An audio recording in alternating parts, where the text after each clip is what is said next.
Hello YouTube, I'm back and today I decided to talk about how I read the tarot. So the deck that I have here today is the Rider-Waite deck. It's probably one of the most used decks in the tarot community, and personally I like to use other decks such as this one, which was designed by Matt Hughes. Reason being that the Rider-Waite sometimes uses black to express certain situations or emotions. Like if I show you the Devil card, it can look pretty scary. Yeah, it can look pretty scary. So because of this, when we read the tarot, it's important to meditate on the messages that are coming towards us rather than the literal meaning of the card. In other words, to use your intuition more and to take it slower and ask as precise of questions as you can, and not to ask too many questions because that may lead to obsessiveness and overthinking, right? And I always like to start off by saying that tarot is just a guide, it captures the energy in that moment in time using these images. But energy is fluid, and energy is up to us how we're going to use our energy to give and receive energy. So it does not determine your fate. But if you do choose to follow the advice of the tarot, you could go down that path of similar energy. I hope I'm making sense. It's been a while since I filmed the video. Okay, so this is a deck. When you get a new deck, there's usually like the instructions inside and a bit of background on who designed the tarot card. I like to take it out because I just want the main cards in it, the major arcana, the minor arcana, and so forth. Yeah, my laptop is not working because it has no battery, so I can't really search up stuff that I've forgotten, so forgive me if I do.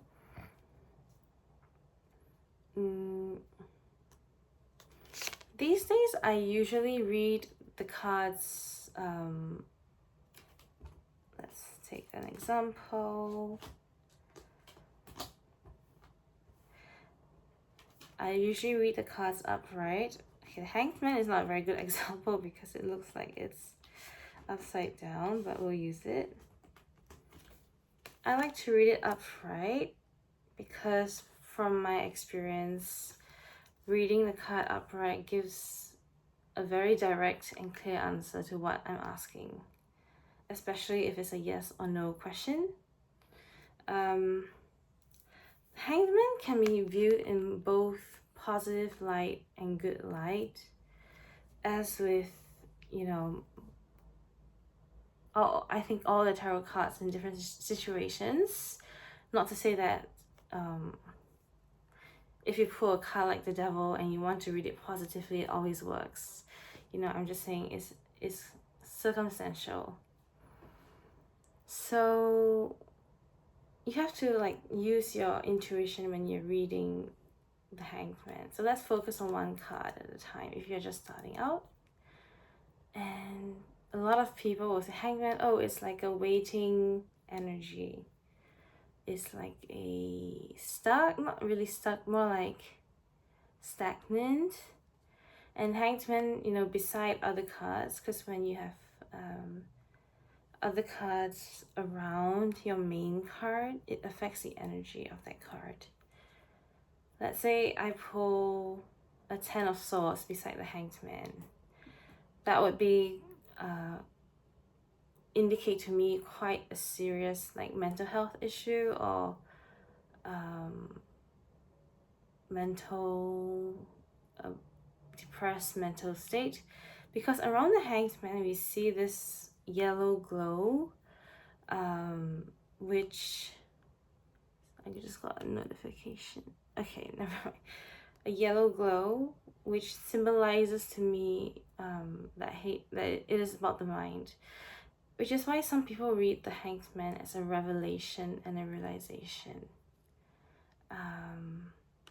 And other miscellaneous things like it could represent doing yoga, meditation. Yeah, so that's how I read the hanged man. If the hanged man was beside the fool, then I would see this as more of a playful energy, you know, that the card is trying to communicate. Okay. And in terms of spreads, I'm not sure how in detail I'll go in about with spreads. Some people follow the traditional spreads that are available, you know, how they lay out the cards. For me, I like to do 3 cards per question. So like 1, 2, 3. Let's say these cards. And then another row of 3 and 3. So I have 9. So the card in the middle of this 9 for me will be the most significant energy of the reading. Okay, Hanged Man. Here we have the High Priestess. So I'm not sure how many cards I'll go through. Maybe like 3 major arcana cards for you to get a taste.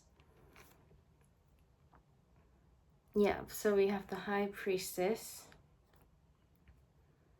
And High Priestess is all about energy and intuition, and she's also generally known to be a silent woman, and people also associate her with sorry, the sign of Pisces. A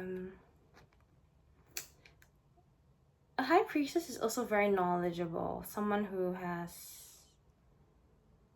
a lot of knowledge and deep knowing. And she sits between the black and the white worlds, so she connects them. So a high priestess could also represent a tarot reader, because that's what we do, we connect the worlds in between.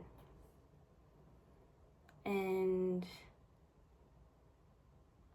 yeah,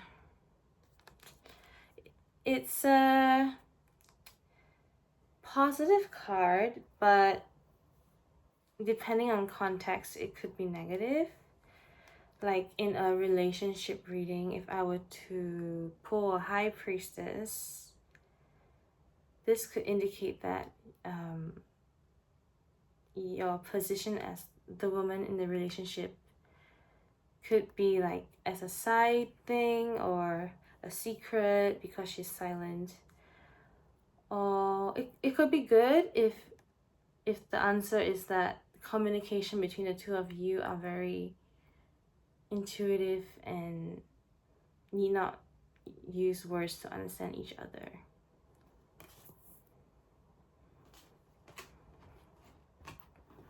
Let's see what other cards I pull. I like this. I like this magician card. The magician is someone who is very skilled and good at what they do. They could be a good communicator.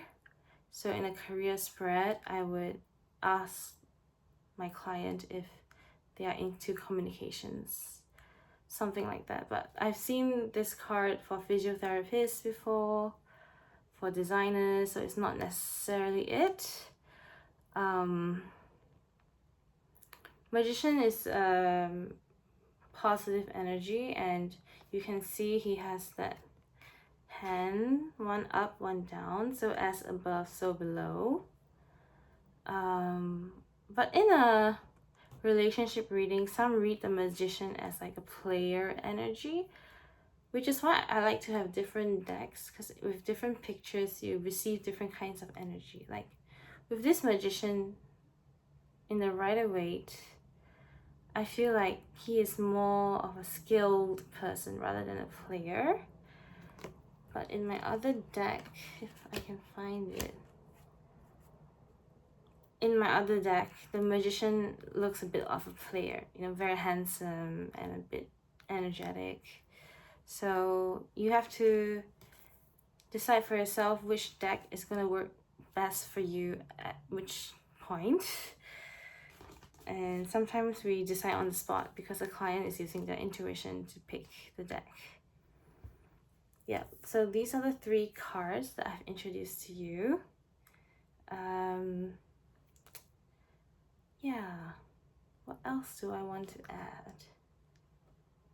I would say when you start out, just do 3.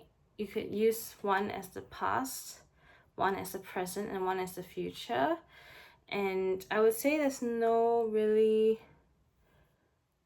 you could follow how people shuffle, but for me there's no really a specific way.